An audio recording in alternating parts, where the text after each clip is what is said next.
નમસ્તે સૌ વિદ્યાર્થી મિત્રોને ફરી પાછું આપનું પુનઃ સ્વાગત છે. ધોરણ 10 સામાજિક વિજ્ઞાન અંતર્ગત પાઠ નંબર 8 કુદરતી સંસાધનો. સામાજિક વિજ્ઞાનના બીજા એકમમાં એ 8 થી 14 પાઠ છે, જે મોટા ભાગના સંસાધનોની બાબતમાં છે. તો જોઈએ આપણે કુદરતી સંસાધનો. કુદરતી સંસાધનો એટલે શું? તો સંસાધન દ્વારા માનવીની જરૂરિયાતો થોડા ઘણા અંશે અથવા તો પૂરેપૂરી એ સંતોષી શકાય છે. કુદરતમાં હજારો તત્વો પડેલા છે, પણ તેને આપણે સંસાધન કહીએ છીએ. આ તત્વો ત્યારે સંસાધન કહેવાય કે જ્યારે માનવી તેના વિશિષ્ટ જ્ઞાન અને કૌશલ્ય દ્વારા એને ઉપયોગમાં લે. અન્ય રીતે કહીએ તો જે વસ્તુ ઉપર માનવી આશ્રિત કે નિર્ભર હોય, જેનાથી મનુષ્યની જરૂરિયાતો સંતોષાતી હોય અથવા તો જરૂરિયાતો પૂરી થતી હોય અને માણસ એનો ઉપયોગ કરતો હોય, માણસ પોતાની શારીરિક અને બૌદ્ધિક ક્ષમતા દ્વારા એ સંસાધનની જરૂરિયાત પોતે એ જરૂરિયાતો એ પૂરી કરે છે, તો એ વસ્તુ સંસાધન બની જાય. પ્રાચીન સમયથી જમીનમાં દટાયેલા ખનિજો એ જ્યારે માણસને એની જાણકારી નથી ત્યારે એ સંસાધન ન કહેવાતા, પણ આજે જ્યારે એ ખનિજોનો આપણે વિભિન્ન પ્રકારના ઉદ્યોગોમાં ઉપયોગ કરીએ છીએ ત્યારે એ માનવી માટે આજે એ કુદરતી સંસાધન છે. ટૂંકમાં એ આપણે કુદરતી સંસાધન એનાથી માણસની જરૂરિયાતો, આકાંક્ષાઓ, અપેક્ષાઓની આપૂર્તિ થાય છે, સંતોષાય છે. સંસાધનના ઉપયોગોની વાત કરીએ તો સંસાધનના ઉપયોગ મુખ્યત્વે ખોરાક તરીકે, કાચા માલના સ્ત્રોત તરીકે અને શક્તિ સંસાધન તરીકે. સંસાધનને આપણે વિવિધ રીતે ઉપયોગમાં લઈએ છીએ. માનવ જીવન દરેક તબક્કે કોઈ ને કોઈ ભૂમિકાને ધ્યાનમાં રાખી અને આ સંસાધનનો એ ઉપયોગ કરે છે. ખેત પ્રવૃત્તિથી માંડી અને તમામ પ્રવૃત્તિઓ છે તે પ્રત્યક્ષ કે પરોક્ષ રીતે એ કુદરતી સંસાધન ઉપર અવલંબી છે અને માણસ એ કુદરતી સંસાધનોનો એ ઉપયોગ કરે છે. ખોરાક તરીકે સંસાધનની વાત કરીએ, ખોરાક તરીકે માણસ સંસાધનને કઈ રીતે ઉપયોગમાં લે છે? તો માનવી ખોરાકની જરૂરિયાત વિવિધ સંસાધનોમાંથી પૂરી કરે છે. કુદરતી રીતે થતા ફળો, ખેતી દ્વારા સાંપડતા વિવિધ પ્રકારના ખાદ્ય પાકો, એ ઉપરાંત પાલતુ પ્રાણીઓ અને દૂધ અને તેની બનાવટો, માંસ, જળાશયમાંથી મળતા માછલાઓ, આ બધાનો એ સંસાધન તરીકે આપણે ખોરાક તરીકે ઉપયોગ કરીએ છીએ. મધમાખી દ્વારા બનાવેલ મધ પણ એક ખાદ્ય સામગ્રી તરીકે ઉપયોગમાં લઈએ છીએ. ટૂંકમાં કુદરતી સંસાધનો છે એ માનવ જીવનને એ ખોરાક પૂરો પાડે છે. અહીંયા બીજા પ્રકારમાં કાચા માલના સ્ત્રોત તરીકે. કાચા માલના સ્ત્રોત તરીકે એટલે શું? તો આપણા જે કંઈ ઉદ્યોગો છે, એ ઔદ્યોગિક ઉત્પાદનો છે, એ મોટા ભાગે સંસાધનો આધારિત છે, જેમાં વિવિધ પ્રકારની ચીજો કે વસ્તુઓના ઉત્પાદન માટે આપણે માની લો કે ખેતી જે છે, તો ખેતી જે ઉત્પાદન છે એ ઉદ્યોગોને કાચો માલ પૂરો પાડે છે, રો મટીરિયલ્સ. માની લો કે શેરડી છે તો એમાંથી ખાંડ, ગોળ, ખાંડસરી બની શકે છે. કપાસ છે તો એમાંથી કાપડ બની શકે છે. તો એ રીતે ખેતીમાંથી જુદી જુદી જે કૃષિ પાકો મળે છે, જેનો આપણે ઉપયોગ એ ઉદ્યોગો તરીકે, એના કાચા માલ તરીકે કરીએ છીએ. એ ઉપરાંત પાલતુ પ્રાણીઓ, ઊન, ચામડું, માંસ, ખનિજ અયસ્ક. અહીં ખનિજ અયસ્ક એટલે કાચું ખનિજ. ઘણા ઉદ્યોગો કૃષિ આધારિત હોય, ઘણા ઉદ્યોગો ખનિજ આધારિત હોય. તો આ બધા માટેની જે સામગ્રી છે એ આપણે એ કુદરતી સંસાધનો થકી એ પ્રાપ્ત થાય છે. પછી ત્રીજા પ્રકારમાં શક્તિ સંસાધનો. શક્તિ સંસાધનો એટલે શું? તો જે સંચાલન શક્તિમાં ઉપયોગમાં લઈ શકાય. ઉદાહરણ તરીકે કોલસો છે, ખનિજ તેલ છે, કુદરતી વાયુ છે, એ ઉપરાંત યુરેનિયમ અને થોરિયમ જેવી એ ખનિજો છે કે જેનો ઉપયોગ એ આપણે એ શક્તિના સંસાધન તરીકે, જે મેં અહીં 5 ખનિજોની વાત કરી, કોલસો, ખનિજ તેલ, કુદરતી વાયુ, યુરેનિયમ, થોરિયમ, એ પરંપરાગત ખનિજો છે, એટલે પુનઃ અપ્રાપ્ય ખનિજો છે, અનવીનીકરણીય ખનિજો છે. જ્યારે નવીનીકરણીય ખનિજોની વાત કરું તો સૌર ઉર્જા છે, ભૂતાપીય ઉર્જા, ભૂ ઉષ્મા શક્તિ, ભરતી શક્તિ, આ બધા જ કંઈ એ બાબતો છે એ ખનિજો તો ન કહી શકાય, પણ એ સંચાલન શક્તિના સાધન છે. તો એ પણ એક પ્રકારનો સંસાધનનો પ્રકાર કહેવાશે, ભાગ કહેવાશે. પવન ઉર્જા દ્વારા પવન વિદ્યુત આપણે બનાવી શકીએ, જળ વિદ્યુત, સૌર ઉર્જા, ભૂતાપીય ઉર્જા, ભૂ ઉષ્મા શક્તિ, ભરતી શક્તિ, આ બધા જ એક સંસાધનનો ભાગ છે. એ ઉપરાંત આપણે સંસાધનોના એ પ્રકારની વાત કરીએ તો અહીં સંસાધનોને એ માલિકીના આધારે એના 3 પ્રકાર પડે. એક વ્યક્તિગત સંસાધન, બીજું રાષ્ટ્રીય સંસાધન અને ત્રીજું વૈશ્વિક સંસાધન. સૌથી પહેલા એ તમને વ્યક્તિગત સંસાધનની વાત કરું. કોઈ ઉદાહરણ કે કોઈ વ્યક્તિ કે પરિવારની માલિકી જે સંસાધનની હોય, ઉદાહરણ તરીકે જમીન છે, મકાન છે, એ જે સંસાધન છે એ વ્યક્તિગત માલિકીનું છે. રાષ્ટ્રીય સંસાધન કોઈ પણ દેશ કે પ્રદેશની સાર્વજનિક સંપત્તિ, ઉદાહરણ તરીકે લશ્કર છે અથવા તો આંતરરાષ્ટ્રીય વેપાર છે, એક પ્રકારનું રાષ્ટ્રીય સંસાધન છે. વૈશ્વિક સંસાધન સમગ્ર દુનિયામાં ભૌતિક અભૌતિક એવી તમામ સંપત્તિ કે જેનો ઉપયોગ માનવ કલ્યાણ માટે થતો હોય, તો એ જે સંસાધનો છે એ વૈશ્વિક સંસાધનો કહેવાય. વિશ્વના બધા જ રાષ્ટ્રની સહિયારી માલિકીના સંસાધનો.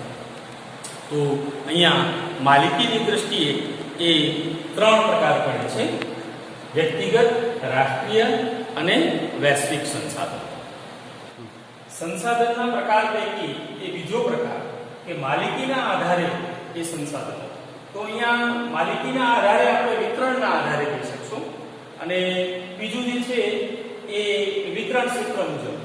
પહેલા માલિકીની આપણે ચર્ચા કરી, વ્યક્તિગત, રાષ્ટ્રીય અને વૈશ્વિક. હવે વિતરણ ક્ષેત્રના આધારે એમાં સર્વસુલભ સંસાધન, સામાન્ય સુલભ સંસાધન, વિરલ સંસાધન અને એકલ સંસાધન. હવે સર્વસુલભ જે સંસાધન છે એ શું? તો વાતાવરણમાં રહેલા ઉપયોગી વાયુ, ઓક્સિજન, નાઇટ્રોજન, કે બધા માટે ઉપયોગી છે અને બધા એનો ઉપયોગ કરી શકે છે. સામાન્ય સુલભ સામાન્યપણે મળે, ભૂમિ, જમીન, જળ, ગૌચર જમીન, આ બધું જે છે એ સામાન્ય સુલભ સંસાધન છે. વિરલ સંસાધન કે જેની પ્રાપ્તિના સ્થાનો મર્યાદિત હોય તેવા ખનિજો, ઉદાહરણ તરીકે કોલસો, પેટ્રોલિયમ પેદાશો, તાંબુ, સોનું, યુરેનિયમ, એ જે પ્રાપ્તિ છે એની મર્યાદિત છે, એટલે એને વિરલ સંસાધન કહેવાય. અને એકલ સંસાધન કે દુનિયામાં માત્ર 1-2 સ્થળેથી જ મળી આવતા હોય એવા જે સંસાધનો છે એને એકલ સંસાધન કહેવાય. ઉદાહરણ તરીકે ક્રાયોલાઇટ નામની જે ખનિજ છે એ માત્ર ને માત્ર ગ્રીનલેન્ડમાંથી જ મળે છે, માટે તે એકલ સંસાધન છે. તો અહીંયા સંસાધન એ વિતરણ ક્ષેત્રના આધારે એ 4 પ્રકાર પડે છે: સર્વસુલભ, સામાન્ય સુલભ, વિરલ અને એકલ સંસાધન. હવે આ જે સંસાધન છે એનું સંરક્ષણ. સંસાધનો, કુદરતી સંસાધનો એ મર્યાદિત માત્રામાં છે, જ્યારે માણસની જરૂરિયાતો એ અમર્યાદિત છે. પરિણામે એ સંસાધનનો ઉપયોગ અને સંસાધનનું દોહન એ વધુ માત્રામાં થાય છે. જેમ જેમ વસ્તી વિસ્ફોટ થતો જાય છે તેમ તેમ વધુ ને વધુ સંસાધનો એ વપરાતા જાય છે. જો આપણે એ સંસાધનનો અગર વિવેકપૂર્ણ ઉપયોગ નહીં કરીએ તો નજીકના ભવિષ્યમાં એ સંસાધનો ખૂટી જશે અને આવનાર જે પેઢી છે એના માટે એ દુર્લભ બની જશે. માટે એ સંસાધનનો કાળજીપૂર્વક ઉપયોગ કરવો, ખપપૂરતો ઉપયોગ કરવો, વ્યવહારનો ઉપયોગ કરવો, વિવેકપૂર્ણ ઉપયોગ કરવો એ માનવ જીવન માટે એ હિતાવહ છે. માટે એ સંસાધનનું સંરક્ષણ, એની સંરક્ષણની આવશ્યકતા છે. સંસાધનનું સંરક્ષણ કરવું એ દરેક માનવીનું કર્તવ્ય છે. તો સંસાધનનું સંરક્ષણ એ પણ તમને 2 માર્ક્સની અંદર પ્રશ્ન પૂછી શકાય કે ભાઈ સંસાધનનું સંરક્ષણ શા માટે અનિવાર્ય છે? તો મેં તમને અગાઉ કીધું એ પ્રમાણે સંસાધનો આપણી પાસે મર્યાદિત છે, આપણી જરૂરિયાતો અમર્યાદિત છે. સંસાધનો એ વધુ વસ્તી વિસ્ફોટના કારણે વધુ માત્રામાં વપરાઈ રહ્યા છે, માટે એનો કાળજીપૂર્વક ઉપયોગ થાય એ હિતાવહ છે. જરૂરિયાતના બેઝ ઉપર ઉપયોગ થાય, ખપ પૂરતો ઉપયોગ થાય, વિવેકપૂર્ણ ઉપયોગ થાય એ અનિવાર્ય છે. તો એ સંસાધનનું એક સંરક્ષણ જ કહેવાશે. હવે આપણે આગળ વાત કરીએ તો જમીન એટલે શું અને જમીનના નિર્માણની પ્રક્રિયા. સામાન્યતઃ જમીન એટલે પૃથ્વીનું પડ અથવા તો પૃથ્વીનો પોપડો અથવા તો પૃથ્વીના પોપડાનું ઉપરનું પાતળું સ્તર, જેમાં જૈવિક દ્રવ્યો અને ખનિજ દ્રવ્યોથી બનેલું છે. સાથે સાથે આબોહવા, એ ઉપરાંત વરસાદ, ભેજ, હવા, આ બધા જ પરિબળો એ જમીન નિર્માણની પ્રક્રિયામાં એ ભાગ ભજવે છે. પૃથ્વીના પોપડામાં સૌથી ઉપર સપાટી પર પડ કે જેને આપણે જમીન કહીએ છીએ, વનસ્પતિની વૃદ્ધિ અને વિકાસ માટે જરૂરી એવા ખનિજ દ્રવ્યો, એ ઉપરાંત એ જમીનની અંદર રહેલા અમુક પ્રકારના સેન્દ્રિય તત્વો, તો એનાથી એ જમીનનું એ નિર્માણ થાય છે. જમીન નિર્માણમાં એ આબોહવા પણ મહત્વપૂર્ણ એ ભાગ ભજવે છે. માટે એ જમીન એક પ્રકારના માતૃખડકથી બનેલો એક પ્રકાર છે. તો જમીન એ એનું નિર્માણ અને જમીન એટલે શું એના વિશે આપણે એ ચર્ચા કરી. હવે અહીંયા અગત્યનો પરીક્ષાલક્ષી જો પ્રશ્ન હોય તો આ પ્રશ્ન છે જમીનના પ્રકાર. ICAR, Indian council for agriculture research નામની જે સંસ્થા છે તેને જમીનના 8 પ્રકારો દર્શાવ્યા છે. તો 8 પ્રકારો પૈકી આજે આપણે એ કાપની જમીન વિશે ચર્ચા કરીએ. કાપની જમીન એટલે શું? તો કાપની જમીન એ ભારતના કુલ ક્ષેત્રફળના લગભગ 43% ભાગમાં એ વિસ્તરેલી છે. કાપની જમીન આપણે બ્રહ્મપુત્ર ખીણ પ્રદેશથી લઈ અને છેક પંજાબના સતલુજના મેદાનો સુધી આ જમીન વિસ્તરેલી છે. એ સાથે સાથે નર્મદા, તાપી, મહા, ગોદાવરી, કૃષ્ણા, કાવેરી, આ જે કઈ નદીઓ છે એના મુખ ત્રિકોણો પ્રદેશોમાં જે આ જમીન આવેલી છે તે જમીનને કાપની જમીન તરીકે ઓળખવામાં આવે છે. ટૂંકમાં હું તમને કહું તો નદીઓના નિક્ષેપણના કારણે જે જમીન તૈયાર થાય એ કાપની જમીન છે. નદીઓમાં દર વર્ષે એ નવો કાપ પથરાતો જાય છે, આવતો જાય છે અને એનો નિક્ષેપ થતો જાય છે. એટલે કે એ મેદાનોમાં મુક્ત ત્રિકોણ પ્રદેશોમાં એ કાપ પથરાતો જાય અને એના પરિણામ સ્વરૂપ જે કાપના થરની જમીન તૈયાર થાય એ જમીનને કાપની જમીન કહેવાય. આમ જોવા જાવ તો કાપની જમીનના 2 પ્રકાર છે, ખદર અને વાંગર. નદીઓના જે જૂના કાપની જમીન છે વાંગર કહેવાય અને નદીઓમાં દર વર્ષે જ્યારે નવો કાપ પથરાતો હોય ત્યારે એને ખદર કહેવાય. તો આ જે જમીન છે એ ખૂબ અગત્યની છે, ખૂબ મહત્વપૂર્ણ છે, કારણ કે આ જમીનના કારણે એ કૃષિ પાક એ વધુ માત્રામાં થાય છે. આ જમીનમાં એ પોટાશ, ફોસ્ફરિક એસિડ, ચૂનો એ વધુ માત્રામાં હોય છે, જ્યારે નાઇટ્રોજનની માત્રા એ બહુ ઓછી હોય છે. એમાં કઠોળ, ઘઉં, ચોખા, શેરડી, સણ, મકાઈ, તેલીબિયા વગેરે જેવા કૃષિ પાકો એ લઈ શકાય છે. આપ સૌને ખ્યાલ હશે કે આપણો જે ઉત્તર ભારત છે તે વધારે ફળદ્રુપ છે. મોટા ભાગની કૃષિ પ્રવૃત્તિ, ખેતી એ ઉત્તર ભારતમાં થાય છે, જેમાં પંજાબ અને ઉત્તર પ્રદેશ, હરિયાણા આ બધા મુખ્ય છે.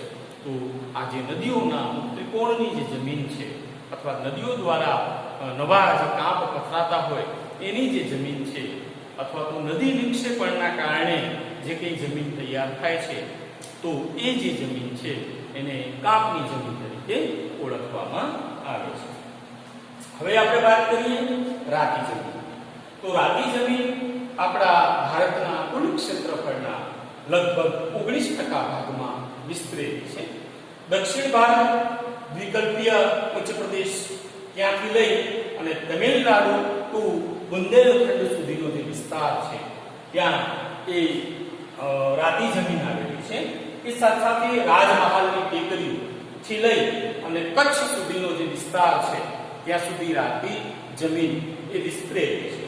એમાં ફેરિક ઓક્સાઇડની હાજરીના કારણે એનો રંગ જે છે એ લાલ દેખાય છે. એ ઉપરાંત એમાં ચૂનો, કાંકરા અને કાર્બોનેટ જેવા પદાર્થો એ જોવા મળે છે.